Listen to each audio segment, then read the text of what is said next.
ರಾಜ್ಯದಲ್ಲಿ JDS BJP ಮೈತ್ರಿಗೆ ಯಾವುದೇ ಧಕ್ಕೆ ಇಲ್ಲ ಎಂದು ಜೆಡಿಎಸ್ ರಾಜ್ಯಾಧ್ಯಕ್ಷ ಹಾಗೂ ಕೇಂದ್ರ ಬೃಹತ್ ಕೈಗಾರಿಕೆ ಹಾಗೂ ಉಕ್ಕು ಸಚಿವ ಎಚ್ ಡಿ ಕುಮಾರಸ್ವಾಮಿ ಮಂಡ್ಯದಲ್ಲಿಂದು ಹೇಳಿದ್ದಾರೆ.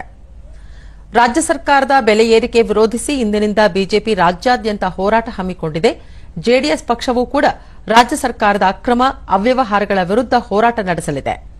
ಜೆಡಿಎಸ್ ಮತ್ತು ಬಿಜೆಪಿ ಪಕ್ಷದ ನಾಯಕರ ಸಮನ್ವಯತೆ ಕುರಿತಂತೆ ಎರಡೂ ಪಕ್ಷಗಳ ಹಿರಿಯ ನಾಯಕರು ಚರ್ಚಿಸುತ್ತೇವೆ ಎಂದು ತಿಳಿಸಿದರು.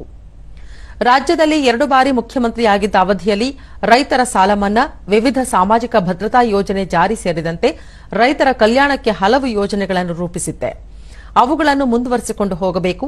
ಆದರೆ ಈಗಿನ ಕಾಂಗ್ರೆಸ್ ನೇತೃತ್ವದ ರಾಜ್ಯ ಸರ್ಕಾರ ದ್ವೇಷ ರಾಜಕಾರಣ ಮಾಡುತ್ತಿದೆ ಎಂದು ಹೇಳಿದರು. ನೋಡಿ, 2 ಬಾರಿ ಮುಖ್ಯಮಂತ್ರಿ ಆದಾಗಲೂ ಹಲವಾರು ಜನಪರವಾದಂಥ ಯೋಜನೆಗಳನ್ನು ತಂದೆ.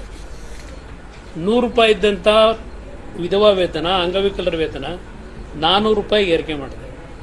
ಅವತ್ತು ಸಹ ಮೊದಲನೇ ಅವಧಿನಲ್ಲೂ 2,500 ರೈತರ ಸಾಲ ಮನ್ನಾ ಮಾಡಿದೆ. ಕಬ್ಬು ಬೆಳೆದಂಥ ರೈತರು ಮಾರಾಟ ಮಾಡೋಕ್ಕಾಗಿರಲಿಲ್ಲ. 25,000 ಎಕರೆಗೆ ಕಬ್ಬಿಗೆ ನಾನು ಸಹಾಯಧನ ಕೊಟ್ಟೆ. ಟೊಮೊಟೊ ಬೆಳೆಗಾರ ಸಮಸ್ಯೆ ಆದಾಗ ಇಮ್ಮಿಡಿಯೇಟಾಗಿ ನೆರವು ಕೊಟ್ಟಿದ್ದೀನಿ. ನಾನು ಅದಕ್ಕೋಸ್ಕರಲೇ ನಾಡಿನ ಜನತೆಗೆ ಹೇಳ್ತಾ ಇದ್ದೇನೆ, ನೀವು ಮುಂದಿನ ದಿನಗಳಲ್ಲಿ ಈ ರಾಜ್ಯವನ್ನು ಉಳಿಸ್ತಕ್ಕಂಥವ್ರು, ನಾನು ಬರೀ ರೈತರ ಬಗ್ಗೆ ಇದ್ದೀನಿ ಅಂತ ತಿಳ್ಕೊಬೇಡಿ. ರೈತ ನನ್ನ ಮೊದಲನೇ ಆದ್ಯತೆ. ಆದರೆ ಬಡತನ ಅಂತಕ್ಕಂಥದ್ದು ಏನಿದೆ ಪ್ರತಿನಿತ್ಯ ನೋಡ್ತೀನಿ. ಇವತ್ತು ಜನರ ಬದುಕನ್ನು ಕಟ್ಟಬೇಕು. ಇಲ್ಲಿ 2,000 ರೂಪಾಯಿ ಕೊಟ್ಟ ತಕ್ಷಣ ಬೆನ್ನು ತಟ್ಕೊಂಡ್ರಾಗಲ್ಲ. ಇದಕ್ಕೂ ಮುನ್ನ ಸಾರ್ವಜನಿಕರಿಂದ ಅಹವಾಲು ಆಲಿಸಿದರು.